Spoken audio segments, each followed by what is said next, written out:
Hi Year 10, I hope you are safe and I hope that you are well. Since we last did a video, I have read a fantastic book which I strongly recommend, which is called Armadillo by William Boyd. I've also watched a little bit more, not as much because I have been marking your essays, for example the Killing Eve series.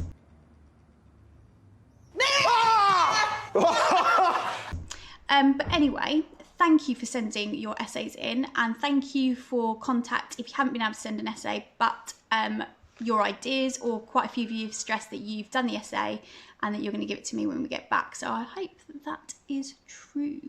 You're a liar. But I just want to, in this video, give some feedback on those essays as a whole. I have obviously emailed you all individually, but I just wanted to go through some common misconceptions or common things that we can all improve upon. So first things is I was really impressed by the quantity and the quality of the essays.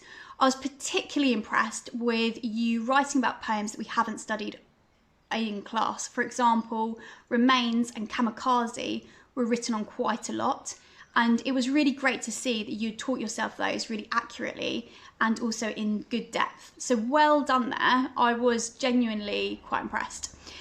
Secondly, also quite a lot of your analysis was fantastic. I don't think I read a single "this shows," which you know how much that grates on me. You know how much I hate "this shows," this shows.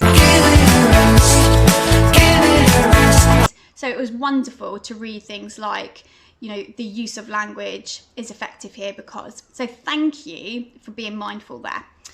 Some points just to work on. The first one is just a technical point. Don't forget, if we're quoting the title, you need to use capital letters.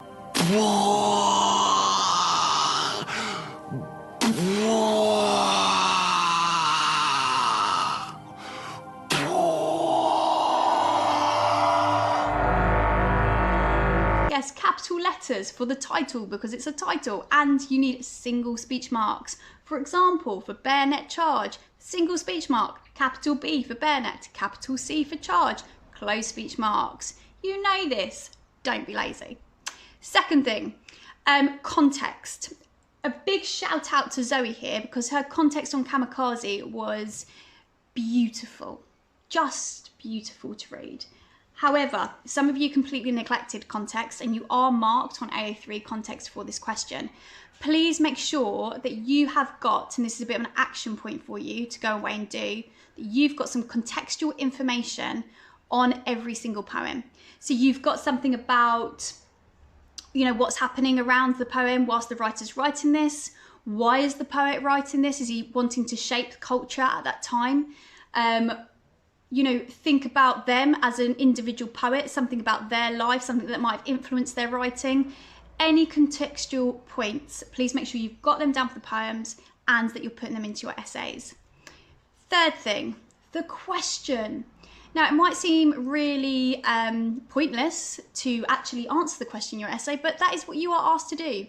And some of you all of your essays, were really relevant, and you were talking about war and you were talking about conflict throughout, but you didn't make it obvious.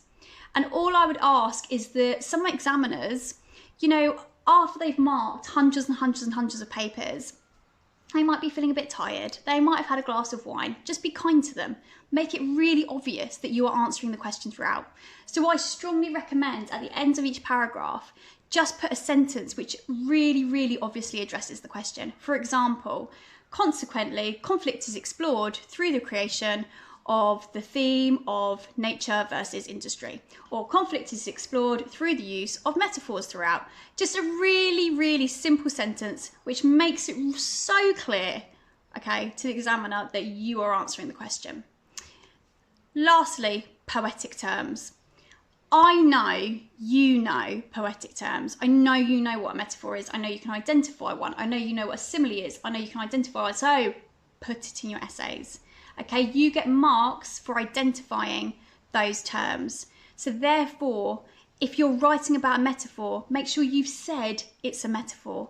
Please use the words, the metaphor is effective, because the simile is extremely poignant at this point, because, okay, just make sure you use the poetical terms. I know we've got a list of poetic terms in our books at school. So therefore, for revision, what I think would be really useful for you is to make a glossary of those poetic terms: onomatopoeia, alliteration, assonance, metaphor, similes, etc. Put in a definition and make sure you can use examples or find examples from the poems that we're studying in the Power and Conflict unit. So just to end this, really simply, make sure you've got some contextual points on all your poems. Make sure that you write down the poetic terms. Make sure they've got a definition. Find examples from the poems. They will be really useful things to do, as well as all the work that we've sent you on the OneDrive. So that's it. Please stay safe. Please continue to do something well, like English work, and email me if you've got any questions or if you just fancy a little chat. Thanks.